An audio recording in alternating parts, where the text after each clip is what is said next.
সমস্ত প্রশংসা আল্লাহ পাক রব্বুল আলামিনের, যার রহমতে হেফাজতে আমরা আজকে ঈদের দিন, জুমার দিন তাতে উপস্থিত হতে পেরেছি সুস্থ শরীরে।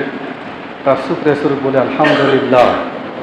এরপরে পরে নবিকুল সুরমনিস মোহাম্মদ রাসূলুল্লাহ সাল্লাল্লাহু আলাইহি সাল্লামের প্রতি শত শত কোটি কোটি দরুদ অবতীর্ণ হোক। আল্লাহুম্মা সাল্লাল্লাহু বারিক আলাইহি।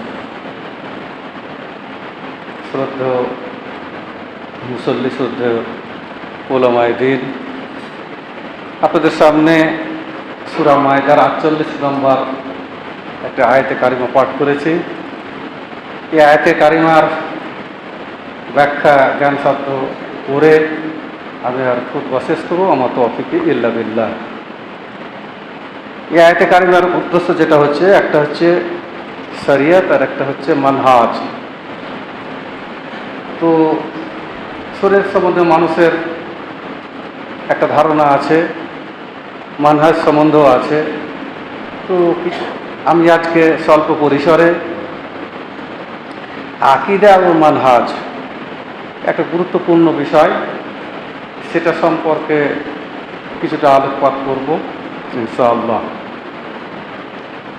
এখানে আয়াতে কারিমাতে বলছেন যে আল্লাহ পাক রব্বুল আলামিন বলছেন যে আমি যথাযোগ্যভাবে কোরআন কিতাব তোমার কাছে নাজিল করেছি এবং পূর্ববর্তী যে কিতাবগুলো রয়েছে তার সত্যায়ন করার জন্য এবং রক্ষণের জন্য, এবং তুমি সেটা থেকেই মানুষকে ফয়সালা দাও, হুকুম করো। আর তিনি বলে দিচ্ছেন ওয়ালা তাত্তাবিউ আহওয়াহুম আম্মা জাআকা মিনাল হক, এবং সেটাকে ছেড়ে দিয়ে কখনো আবার তোমার প্রবৃত্তির অনুসরণ করো না। তো মানুষের প্রবৃত্তির অনুসরণ করে মানুষ, সেই জন্য আল্লাহ পাক তাকে, আল্লাহ রসুল সাল্লাল্লাহু আলাইহি ওয়াসাল্লামকে নিষেধ করে দিলেন যে তুমি তোমার প্রবৃত্তির নিষেধ করিও না। আমরা যদি সূরা ৪৫ নম্বর সূরা ১৮ নম্বর আয়াত যদি যাই, তো আল্লাহ বলছেন আউযু বিল্লাহি মিনাশ শাইতানির রাজিম সুম্মা জাআলনাকা আলা শারিআতিন মিনাল আমর ফাত্তাবি ওয়া লা তাত্তাবি আহওয়াল্লাযিনা লা ইয়ালামুন। আল্লাহ বলছেন যে তোমাকে আমি একটা সুস্পষ্ট শরীয়ত দিয়েছি, সেটারই তুমি ইত্তেবা করো, কখনো তুমি তোমার প্রবৃত্তির অনুসরণ করিও না। যারা জাহেল, যারা জানে না, তাদের প্রবৃত্তির অনুসরণ করো না। তাহলে এখানে একটা মানুষের সৃষ্টিগত বৈশিষ্ট্যের কথা আল্লাহ পাক বলেছেন যে মানুষের একটা সৃষ্টিগত বৈশিষ্ট্য আছে, যে মানুষ কখনো কখনো তার প্রবৃত্তির অনুসরণ করে, তার ইচ্ছার অনুসরণ করে। তারপরে তিনি বলছেন যে লিকুল্লি জাআলনা মিনকুম শিরআতাম ওয়া মিনহাজা, আমি এর আগে পূর্ববর্তীতে যত উম্মত এসেছে সকলকে শরীয়ত দিয়েছি এবং মানহাজ দিয়েছি। শরীয়ত হচ্ছে কর্মপন্থা, কর্মপদ্ধতি, বিধান, আর মানহাজ হচ্ছে কর্মপথ। এই দুটো জিনিস দুইভাবে চলবে। আর আকীদা তার সঙ্গে একটা আছে। আকীদা বুঝতে হলে আমাকে আগে তাওহীদ বুঝতে হবে। তাওহীদের আমরা জানি ইলমুত তাওহীদের 3টা ভাগ আছে, উলুহিয়াত, রুবুবিয়াত এবং আসমা ও সিফাত। এই 3টার একটা আবার 2টো ভাগ করেছেন মুহাদ্দিসরা, সেটা হচ্ছে আকীদা এবং আমালুস সালিহাত। আকীদা যদি শুদ্ধ না হয়, অর্থাৎ তার মধ্যে যদি তাওহীদি আকীদা যদি না থাকে, তাহলে সে তাওহীদি আমল সে করতে পারবে না। তাহলে বিশুদ্ধ আকীদার যদি কারো থাকে, তারপরে সে যদি আমল করে, আমালুস সালিহাত করে, তো সেটা গ্রহণযোগ্য হবে। নতুবা আকীদার যদি তার বিশুদ্ধ না হয়, ভ্রান্ত আকীদা হয়, তাহলে তার আমল গ্রহণযোগ্য আল্লাহর কাছে হবে না। আকীদাটা কি? সেটা হচ্ছে তাওহীদের উপর ভিত্তি করে হবে, অর্থাৎ সেই আকীদার মধ্যে শিরকের কোনো রকমের বিশ্বাস বা ধারণা থাকবে না, বেদাত থাকবে না। তো আকীদাটাকে যদি আমরা এভাবে ভাবি, ভ্রান্ত আকীদা এবং শুদ্ধ আকীদা। ভ্রান্ত আকীদার মধ্যে আছে শিরকি আকীদা এবং বেদাতি আকীদা। তো শিরকি আকীদা কি? যদি কোনো আল্লাহর প্যারালাল অর্থাৎ সমকক্ষ কোনো জিনিসকে আল্লাহর শক্তির সঙ্গে তুলনা করা হয়। যেমন যদি আমরা কেউ মনে করে থাকি কোনো নেতাকে যদি মনে করে থাকি আমি এই অন্যায়টা করছি, আমার পিছনে নেতা আছে, এটা শিরক হয়ে গেল। তারপরে তার মানে ওই নেতার প্রতি তার একটা এমন একটা আনুগত্য এবং বিশ্বাস রয়েছে যে যে কোনো সে অন্যায় করুক, বিপদে পড়ুক, সে তাকে রক্ষা করবে। এক্ষেত্রে আল্লাহর অনুপস্থিতিটাই হয়ে গেল শিরক। অনুরূপভাবে কোনো কারো বাচ্চা হচ্ছে না, বা কোনো ইচ্ছা, মানুষের সর্বোচ্চ দুর্বলতা হচ্ছে বাচ্চা না হওয়া, গরিব থেকে বড় লোক হওয়া, এ কারণে সে মাজারে চলে গেল। তো মাজারে যদি যায় এবং এ বিশ্বাস যদি থাকে, সেখানে গিয়ে সে ধনী হতে পারবে, তার বাচ্চা হবে, তার সমস্ত মনে আকাঙ্ক্ষা আশা পূরণ হবে, এইরকম যদি থাকে, তাহলে সেটা হলে তার শিরকি আকীদা, ভ্রান্ত আকীদা। তো এই বিশ্বাসটা যদি থেকে থাকে এবং মাজারে যদি না যায়, তাহলে কি হবে? মাজারে গেলে বাচ্চা হবে, মনের আশা পূরণ হবে, এটা তার আন্তরিক বিশ্বাস আছে, অর্থাৎ এটা আকীদায় আছে। কিন্তু যদি সে মাজারে না যায়, তবুও তার আমল বরবাদ হয়ে যাবে। এই কারণে যে বিশ্বাস, আকীদা কোনো আমল হয় না। যেমন ধরুন, উদাহরণস্বরূপ আমরা বলতে পারি যে কিছু ভ্রান্ত আকীদায় আছে, বা শুদ্ধ আকীদায় বলে আল্লাহর আকার আছে। কেমন আছে? আল্লাহ যেমন আল্লাহরই মতো আকার আছে, আল্লাহর হাত আছে, সেই হাতটা আল্লাহর হাতের মতো হাত। আল্লাহর চোখ আছে, আল্লাহর চোখের মতো আল্লাহর চোখ, অর্থাৎ কোরআনে যেভাবে বর্ণিত হয়েছে সেভাবে বিশ্বাস করাটা, এটা হচ্ছে বিশ্বাস করা।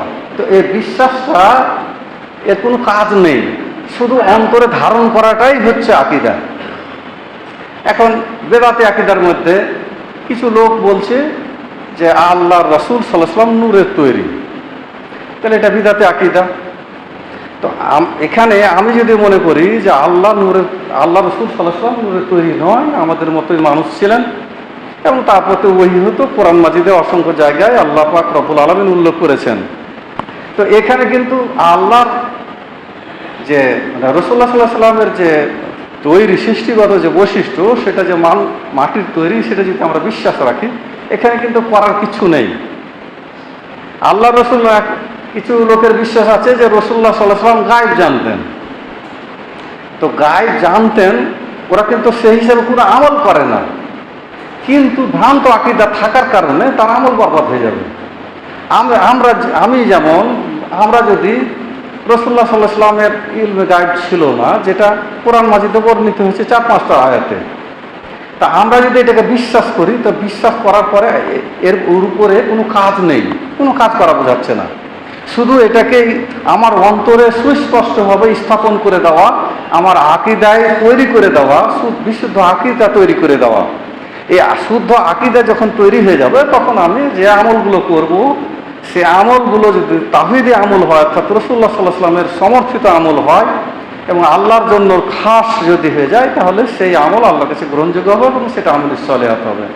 কোরআন মাজিদের মধ্যে অসংখ্য জায়গায় আমলুস সলিহাত বলা হয়েছে, শুধু আমল বলা হয়নি এই কারণে যে আমল মানুষ ইচ্ছা মতো করতে পারে, কিন্তু আমলুস সলিহাতের অর্থ হচ্ছে এই যে আমলটা হবে আল্লাহর জন্য, লিল্লাহি রাব্বিল আলামিন, এটা খুলুসিয়াত থাকতে হবে এবং রাসূলুল্লাহ সাল্লাল্লাহু আলাইহি ওয়াসাল্লামের তৈরি থাকতে হবে। রাসূলুল্লাহ সাল্লাল্লাহু আলাইহি ওয়াসাল্লাম যেমনভাবে বলেছেন, করেছেন, সাহাবীরা যেমনভাবে করেছেন, সেইভাবে আমাদেরকে করতে হবে। সেই আমলটা হচ্ছে আমলুস সলিহাত, এবং সেটাই কার্যকর হবে এবং আখিরাতের আমাদের পাথেয় হবে।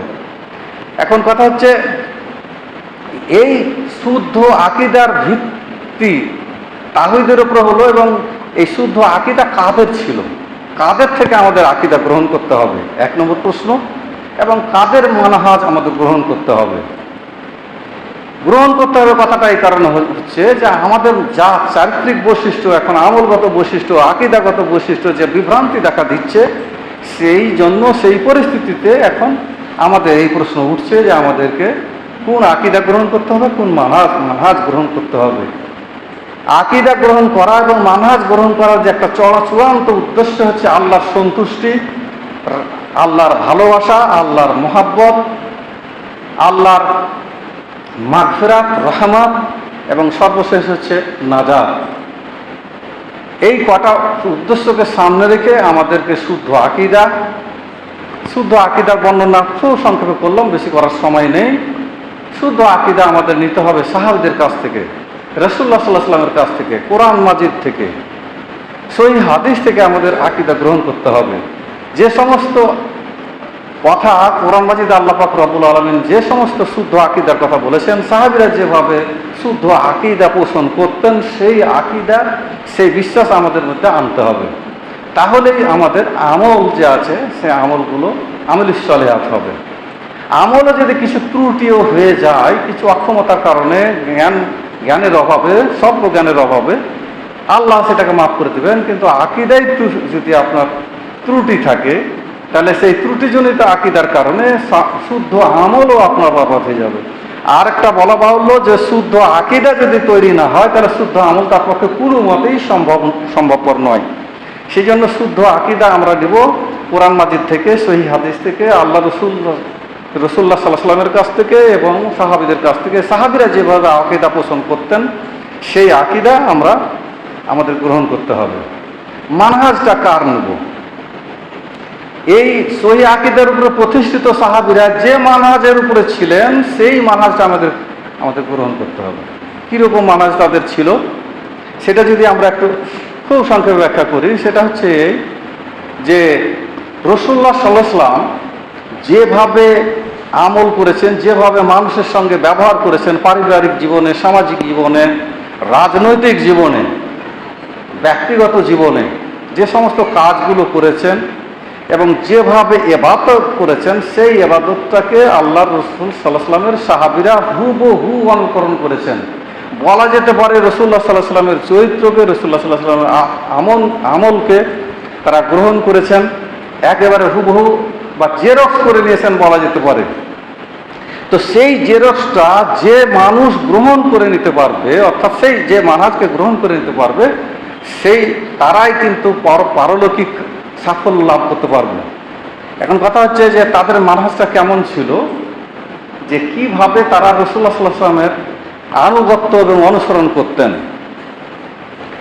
তারা দুভাগে বিভক্ত, দুটো জিনিস। আল্লাহ রাসূল সাল্লাল্লাহু আলাইহি ওয়াসাল্লাম সুন্নাত ছিল, সুন্নাত ফিল আদাত এবং সুন্নাত ফিল ইবাদাত। তো সুন্নাত ফিল আদাতটা কীরকম ছিল, যে সুন্নাত ফিল আদাতটা যদি, অর্থাৎ রাসূলুল্লাহ সাল্লাল্লাহু আলাইহি ওয়াসাল্লামের যে কাজগুলো যেগুলো ইবাদতের বাইরে ছিল, সেই কাজগুলো যখন সাহাবীরা করতেন, এই কারণে যাতে করে সুন্নাত ফিল ইবাদতটা সহজ হয়ে যায়। উদাহরণস্বরূপ বলা যেতে পারে, মুয়াবিয়া ইবনে কুররা এবং কুররা ইবনে ইয়াস রাদিয়াল্লাহু তাআলা আনহু রাসূলুল্লাহ সাল্লাল্লাহু আলাইহি ওয়াসাল্লামের কাছে বায়াত হতে গেছিলেন ইসলাম ধর্ম গ্রহণ করার জন্য। বায়াত হওয়ার পর, বায়াত হওয়ার সময় রাসূলুল্লাহ সাল্লাল্লাহু আলাইহি ওয়াসাল্লামের দিকে তাকালেন, দেখলেন তার বোতাম খোলা আছে জামার। তো উরওয়া রাদিয়াল্লাহু তাআলা বর্ণনা করছেন যে তারপর থেকে মুয়াবিয়া ইবনে কুররা এবং তার সন্তানকে শীতে, গ্রীষ্মে, ঠান্ডার সময়তে সে কেঁপেছে, তবুও কিন্তু বোতাম লাগায়নি, কারণ রাসূলুল্লাহ সাল্লাল্লাহু আলাইহি ওয়াসাল্লামকে তিনি এভাবে দেখেছেন। তো এই হাদিসটা আছে 3578 তিরমিজির, আবু দাউদের 4082। ইবনে উমার রাদিয়াল্লাহু তাআলা আনহু একটা ঘটনা আছে, সেটা হচ্ছে তিনি একবার উটের উপরে উঠে নামাজ পড়ছিলেন। তো তাকে বলা হলো যে তুমি কী ব্যাপার, উটের উপরে উঠে নামাজ পড়ছো? তখন তিনি বললেন, রাআইতু রাসূলুল্লাহ সাল্লাল্লাহু আলাইহি ওয়াসাল্লাম ইয়াফআলু, আমি রাসূলুল্লাহ সাল্লাল্লাহু আলাইহি ওয়াসাল্লাম এইরকম করে নামাজ পড়তে দেখেছি, সেই জন্য এটা করছি। তো ইবনে খুজাইমা 779 নম্বর হাদিস, এবং এটা আবু ইয়ালাতে এসেছে 5641 নম্বর হাদিস। তো এরকম অনেক ঘটনা আছে। ইবনে উমার রাদিয়াল্লাহু তাআলা আনহু একবার বাজারের কাছে একটা জায়গায়, বাজারের ঠিক মধ্য রাস্তায় বসে পায়াচারি করছে। তখন সাহাবীরা যাওয়ার সময় দেখলেন যে ইবনে উমার রাদিয়াল্লাহু তাআলা আনহু পায়াচারি করছেন, আবার আসার সময় দেখছেন। জিজ্ঞেস করছেন, কী ব্যাপার, তুমি এরকম করছো কেন? এখানে তুমি বাজারও যাচ্ছ না, আবার বাড়িও যাচ্ছ না। তো বললেন, রাসূলুল্লাহ সাল্লাল্লাহু আলাইহি ওয়াসাল্লামকে আমি দেখেছিলাম ঠিক এই জায়গাটাতেই তিনি পায়াচারি করতেন। কেন পায়াচারি করেছেন এটা আমার জানা দরকার নেই, রাসূলুল্লাহ সাল্লাল্লাহু আলাইহি ওয়াসাল্লাম করেছেন বলে করছি। তো এইখানে একটা উদ্দেশ্য দেখুন, যে ওই বোতাম খোলার ব্যাপারটা, এবং সেই যে রাসূলুল্লাহ ইবনে উমার যে রাস্তায় পায়াচারি করছিলেন, এখানে কিন্তু কোনো নেকি তারা আশা করেনি। রাসূলুল্লাহ সাল্লাল্লাহু আলাইহি ওয়াসাল্লাম করেছেন বলে করছি, খাবার ব্যাপারে একবার আনাস রাদিয়াল্লাহু তাআলা বলছেন যে রাসূলুল্লাহ সাল্লাল্লাহু আলাইহি ওয়াসাল্লামের সাথে আমরা এক দর্জির বাড়িতে নিমন্ত্রণে গিয়েছিলাম। তো সেখানে গিয়ে দেখলাম যে সে ব্যক্তি আমাদের রুটি এবং মাংস এবং তার সাথে লাউয়ের ঝোল করেছেন। তো রাসূলুল্লাহ সাল্লাল্লাহু আলাইহি ওয়াসাল্লামকে আমি দেখলাম যে লাউগুলোর যে অংশগুলো আছে, পিসগুলো আছে, সেগুলোকে হাতলে হাতলে তুলে তুলে খাচ্ছেন। তো তারপর থেকে আমরা বাজারে গেলে পরেই লাউ কিনতে শুরু করলাম এবং লাউ খেতে শুরু করলাম, এবং আমার মুখ থেকে যারা শুনলো তারাও লাউ কিনতে শুরু করলো। তো এই হাদিসটা সহিহ বুখারীর 2092 এবং আপনার সহিহ মুসলিমও হাদিসটা এসেছে 2041 এবং মিশকাত রাশেদা 364 পৃষ্ঠায় হাদিসটা এসেছে। এই হাদিসটার ব্যাখ্যা হলো এই যে খাদ্যের রুচি কিন্তু মানুষের ব্যক্তিগত ব্যাপার, কিন্তু তারা রাসূলুল্লাহ সাল্লাল্লাহু আলাইহি ওয়াসাল্লামের সঙ্গে খাওয়ার রুচিটাকেও মিলিয়ে নিতেন যেন একটু ভুল না হয়। তো কিভাবে তাদের খাওয়ার রুচিটাকে রাসূলুল্লাহ সাল্লাল্লাহু আলাইহি ওয়াসাল্লাম মিলিয়ে দিতেন? সে যদি লাউ পছন্দ না করে কোন এক সাহাবী, আর রাসূলুল্লাহ সাল্লাল্লাহু আলাইহি ওয়াসাল্লাম লাউ পছন্দ করেছেন, এটা তো গুনার কোনো ব্যাপারই নেই, কিন্তু নেকি মনে করেও নাই। তারা চেয়েছিলেন যে রাসূলুল্লাহ সাল্লাল্লাহু আলাইহি ওয়াসাল্লামের সঙ্গে যেন আমার প্রত্যেকটা কাজ, প্রত্যেকটা কথা, প্রত্যেকটা জিনিস যেন মিলে যায়, এমনকি খাওয়ার রুচিটাও মিলে যায়। আর খাওয়ার রুচিটা এরকম করে সব প্রত্যেকটা জিনিস যখন মিলে যাবে, তখন আমার ইবাদত করা, আমার জন্য ইবাদতের যে সুন্নাতগুলো আছে আমার জন্য সহজ হয়ে যাবে। যে লোক দেখবেন, একটা উদাহরণস্বরূপ বলছি, যে লোক তাহাজ্জুদ পড়ে, নফল নামাজ বেশি বেশি করে পড়ে, তার কিন্তু ফরজ নামাজ কাজা কোনদিন হয় না, ছুটে যায় না। কারণ এই যে ফরজ নামাজটা, এটাকে নফল নামাজ দিয়ে শক্ত করে মজবুত করে ধরা হয়েছে। তো সাহাবীরা এইভাবে কাজ করতেন, এত রাসূলুল্লাহ সাল্লাল্লাহু আলাইহি ওয়াসাল্লামের মানে কথা তারা ছিলেন। উসমান রাদিয়াল্লাহু তাআলা আনহুর একটা ঘটনা আছে। রাসূলুল্লাহ সাল্লাল্লাহু আলাইহি ওয়াসাল্লাম তখন নেই, তিনি আমিরুল মুমিনিন। এক সময় তিনি ওযু করছিলেন, ওযু অবস্থায় একটা বিশেষ সময় তিনি একটা মুচকি হাসি দিলেন। উপস্থিত সাহাবীরা বললেন, হে আমিরুল মুমিনিন, এখানে তো কোনো হাসির কথা বলা হয়নি, আপনি হাসলেন কেন? মুচকি হাসিটা কেন দিলেন? সাহাবীদের কৌতূহল। উসমান গনি রাদিয়াল্লাহু তাআলা বলছেন যে রাসূলুল্লাহ সাল্লাল্লাহু আলাইহি ওয়াসাল্লামকে একদিন আমি এই জায়গাটাতে বসে ঠিক ওযুর এইরকম অবস্থায় মুচকি হাসি দিতে দেখেছিলাম, সেই জন্য এই মুচকি হাসিটা দিলাম।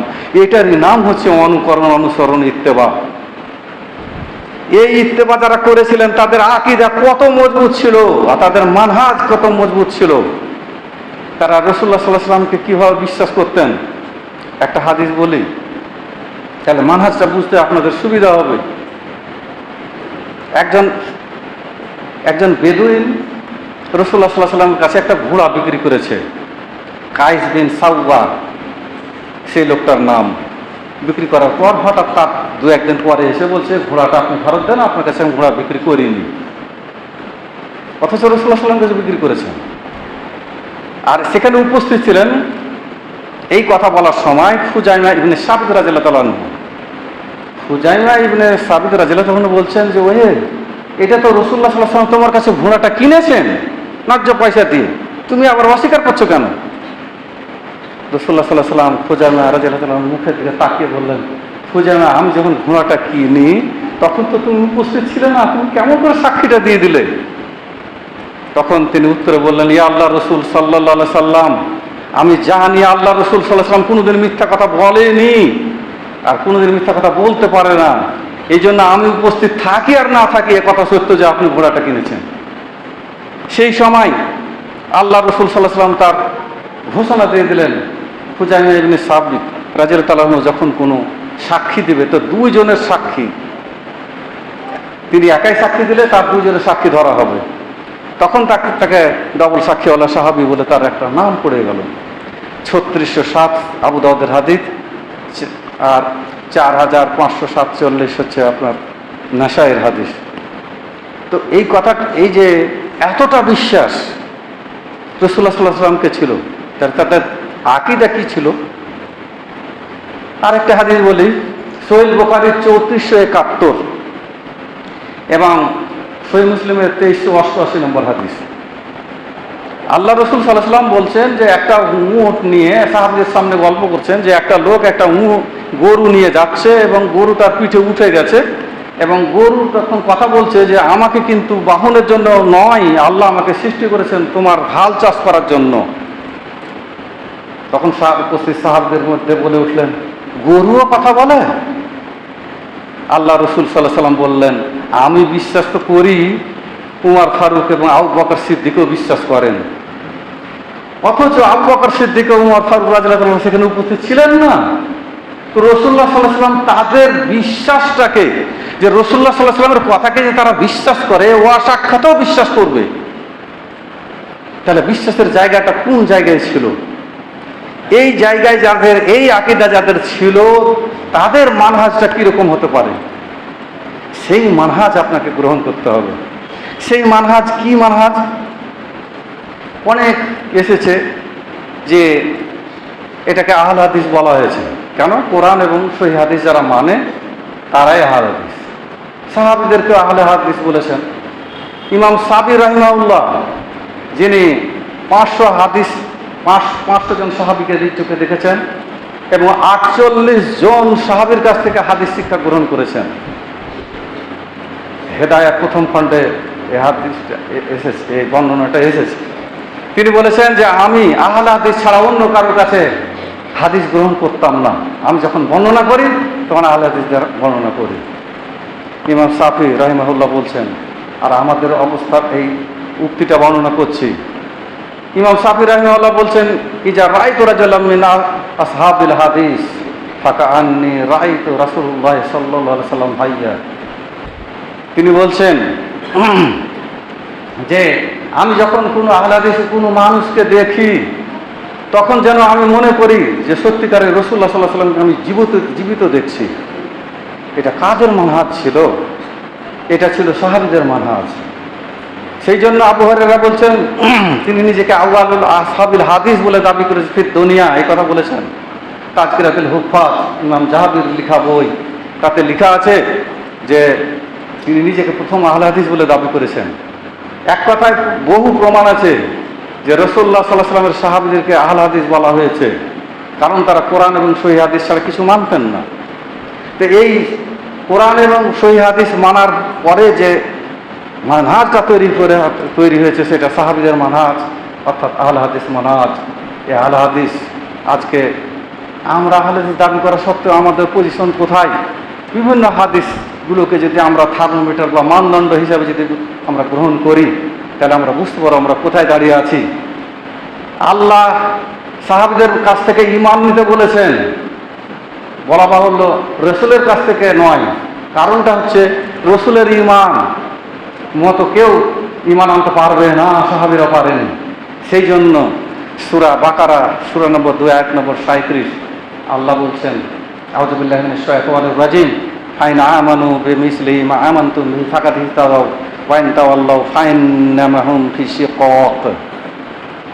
আল্লাহ বলছেন, তারা যদি তোমাদের মতো ঈমান আনে তাহলে তারা হেদায়েত পাবে, আর যদি মুখ ফিরিয়ে নেয় তাহলে তারা বিরোধিতা করলো। এক কথায় তারা এবং তোমরা কারা? তারা হচ্ছে রাসূলুল্লাহ সাল্লাল্লাহু আলাইহি ওয়াসাল্লামের যুগে যারা অমুসলিম ছিল এবং রোজ কিয়ামতের আগে পর্যন্ত যত লোক জন্মগ্রহণ করবে, এটা তারা, অর্থাৎ আমরাও তার মধ্যে শামিল আছি।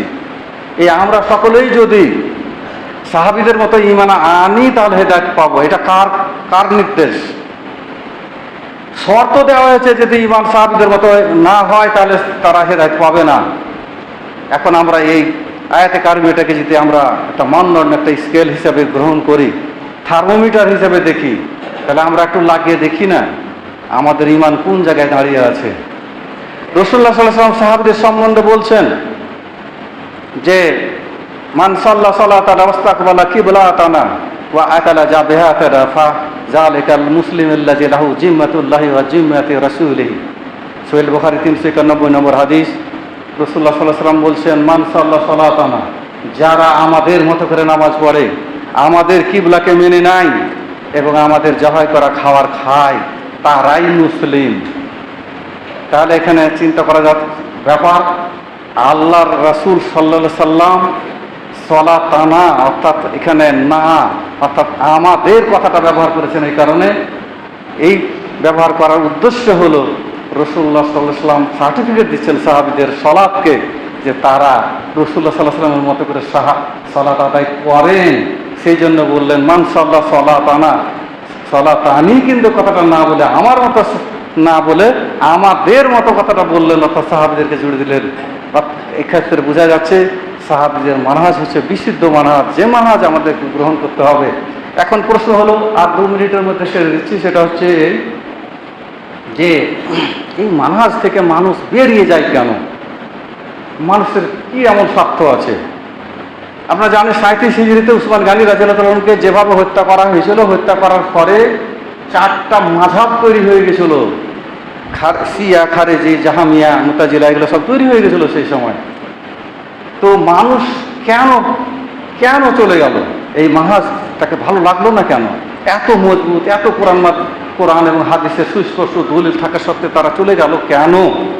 এই কেন উত্তরে প্রথমটাই বলি, মানুষের 2টো সত্তা আছে। আল্লাহ মানুষকে যে সৃষ্টি করেছেন, একটা সৃষ্টিগত সত্তা, অর্থাৎ আল্লাহর সৃষ্টিগত ইচ্ছা, আর একটা হচ্ছে শারঈ ইচ্ছা, অর্থাৎ শরীয়তে ইচ্ছা। যেমন আল্লাহ মানুষকে সৃষ্টি করে দিয়েছেন, তারা একটা শারীরিক শক্তি দিয়েছেন, যৌন ক্ষমতা দিয়েছেন, চোখের শক্তি দিয়েছেন, হাতের শক্তি দিয়েছেন। এই হাত দিয়ে তিনি আল্লাহর ইবাদত করবেন, ভালো কাজ করবেন, মুখ দিয়ে ভালো কথা বলবেন, ভালো কাজ করবেন। এই মুখে এটা হলো আল্লাহর শারঈ ইচ্ছা, এটা আল্লাহ চায়, এই জন্য শরীয়ত দেওয়া হয়েছে। আর সৃষ্টিগত বৈশিষ্ট্য হলো এই যে তাকে একটা স্বাধীনতা দেওয়া আছে। ওই হাত দিয়ে তিনি একটা ভালো কাজ করলেন, নামাজ পড়লেন, একটা মানুষকে সাহায্য করলেন, ওই হাত দিয়ে ওই ব্যক্তি আবার কাউকে গালে চড়ও দিতে পারে, এটা তার স্বাধীনতা। তো উদাহরণস্বরূপ একটা বলি, মিস্ত্রি যখন একটা ছুরি তৈরি করে, হাসুয়া তৈরি করে, তার উদ্দেশ্য থাকে, সৃষ্টিগত উদ্দেশ্য হলো এটা দিয়ে সে সবজি কাটবে বা ঘাস কাটবে বা গাছের ডালপালা কাটবে। কিন্তু শরীয়ত তার কিন্তু এটা হচ্ছে তার শরীয়তে ইচ্ছা, আসল উদ্দেশ্য। কিন্তু সৃষ্টিগত উদ্দেশ্য হলো এই যে সেই হাসুয়া দিয়ে মানুষের গলাও কেটে দিতে পারা যায় ঘাস কাটার সঙ্গে সঙ্গে। তো এইভাবে মানুষ মানে বিচ্ছিন্ন হয়ে যায়, তার স্বাধীন সত্তাকে যখন ব্যবহার করে, প্রবৃত্তি অনুসরণ করে, তখন সে বিচ্ছিন্ন হয়ে যায়, বিভিন্ন দল তৈরি করে। এইভাবে তখন থেকে যে শুরু হয়েছে, কিয়ামত পর্যন্ত বিভিন্ন দল তৈরি হবে। তো দল তৈরি হবে, তাহলে রাসূলুল্লাহ সাল্লাল্লাহু আলাইহি ওয়াসাল্লাম 72 দলের কথা বলে দিয়েছেন, জাহান্নামে যাবে, একটা দল জান্নাতে যাবে। তো তাহলে তো এটা তো আমাদের অপরাধ নেই। কিন্তু আল্লাহ যে বলেন ওয়াতাসামু বিহাবিলিল্লাহি জামিআন ওয়া লা তাফাররাকু, এটা আল্লাহর শরীয়তে ইচ্ছা। এই ইচ্ছাকে আমরা ছেড়ে দিয়ে বিভিন্ন দলে চলে যাই, আর বিভিন্ন দল, বিভিন্ন লোক বিভিন্ন যুগে বিভিন্ন রকমের ফাঁদ পেতে থাকে। গোলাম মোহাম্মদ মির্জা যেমন, 2-1 কথা 2-1 মিনিট আপনাদের বেয়াদবি করছি, যে মানুষ ভাষণ শুনে পাগল হয়ে যায়। গোলাম মোহাম্মদ মির্জা একজন ভণ্ড, সে নবী দাবি করেছিল, তার হাজার হাজার সমর্থক হয়ে গেছিল। কোরআন মাজিদ জানে না ও নবী দাবি করেছিল? কোরআন মাজিদে কি নেই? মা কানা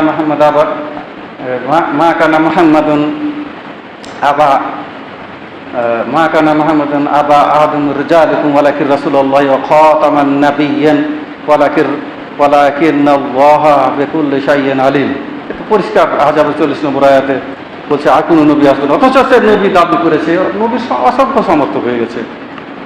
তো এই দোয়ালগুলোকে বুঝতে না করে ভাষণ, শুধু 2-1 উদাহরণ দিয়ে ছেড়ে দিচ্ছি। ইমাম শাওকানি বা সারা বিশ্বের মধ্যে নাম করা একজন সহিহ মুসলিমের ভাষ্যকার, সারা লিখেছেন। একজন শিয়ার এমন সুন্দর ভাষণ শুনলো, আকৃষ্ট করে দিল সে ভাষণ, সে শিয়া হয়ে গেল। ইমাম বুখারী রাহিমাহুল্লাহ ওস্তাদ ছিল আলী ইবনে জুদআন, সে একজন শিয়ার ভাষণ শুনে শিয়া হয়ে গিয়েছিল। আসলে এমন করে কতগুলো মনোমুগ্ধকর যুক্তি দেয় এবং আকর্ষণীয় বক্তব্য দেয়, তখন মানুষ নিজের জ্ঞান শূন্য করে সে চলে যায়। তো এরকমভাবে বিভিন্ন দলে মানুষ চলে যায় না বুঝে। তো আল্লাহ পাক রব্বুল আলামিন আমাদেরকে সঠিক বুঝার, সঠিক আকীদা, অর্থাৎ সালফে সালেহিনদের আকীদা, সাহাবীদের আকীদা আমাদের গ্রহণ করা তৌফিক দান করো, আল্লাহুম্মা আমিন। এবং আমাদেরকে সালাফি মানহাজ, সাহাবীদের মানহাজ হুবহু অনুকরণ করা, হুবহু আমল করা আল্লাহ তুমি তৌফিক দান করো, আল্লাহুম্মা আমিন। আর যারা আমাদের অসুস্থ আছে তাদেরকে আল্লাহ তুমি সুস্থ করো। আমাদের এই মসজিদে কতগুলো ছেলে বাড়ি ঘর ছেড়ে চলে এসেছে, বাবা মাকে ছেড়ে, ভাই বোন আত্মীয় স্বজন সবকে ছেড়ে একটা বুক ভরা আশা নিয়ে তারা এসেছে, লেখাপড়া করছে, কেউ পরীক্ষা দেওয়ার জন্য কম্পিটিটিভ। আমি যদিও দোয়া করতে বলেছিল কিছু ছেলে, আমি করেছিলাম মক্কাতে গিয়ে, এখনও আবার করছি। সেই ছেলেগুলোকে আল্লাহ তুমি তাদের রোজগারের উপায় প্রশস্ত করে দেওয়া, আল্লাহুম্মা আমিন। তারা যেন প্রত্যেকেই দ্বীন এবং ইসলামের খিদমত করে এবং সালাফি মানহাজ, সালাফি আকীদা গ্রহণ করে এবং দোয়া করে। তারাও, আমরাও দোয়া করছি আল্লাহ যেন আমাদের সকলকে কবুল করুন, আল্লাহুম্মা আমিন। আর কিছু কেউ কয়েকজন দোয়া করতে বলেছেন।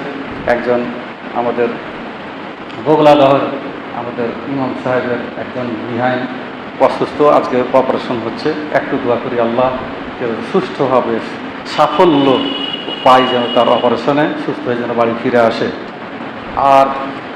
আর একজন মহিলা, তার চক্ষু অপারেশন হবে, ফাতেমা। আল্লাহ তার চক্ষুটাকে তুমি সঠিকভাবে অপারেশন করে দিও এবং টাকা পয়সার ব্যবস্থা তুমি জোগাড় করে দিও আল্লাহ। এবং সে ব্যাপারে সে একটা আবেদনও করতে বলেছে, যেখানে উপস্থিত লোকেরা যদি আল্লাহর রাস্তায় কিছু দান করে, 8 থেকে 10,000 টাকা নাকি তার খরচ, এইভাবে একটা দিয়েছে। তো আপনারা যদি কিছু আলাদাভাবে আপনারা দান করেন তাহলে খুবই ভালো হয়। আল্লাহ আপনাদের দানকে কবুল করবেন ইনশাআল্লাহ, এবং আল্লাহ আপনাদেরকে দান করে তৌফিক দান করুন, আল্লাহুম্মা আমিন।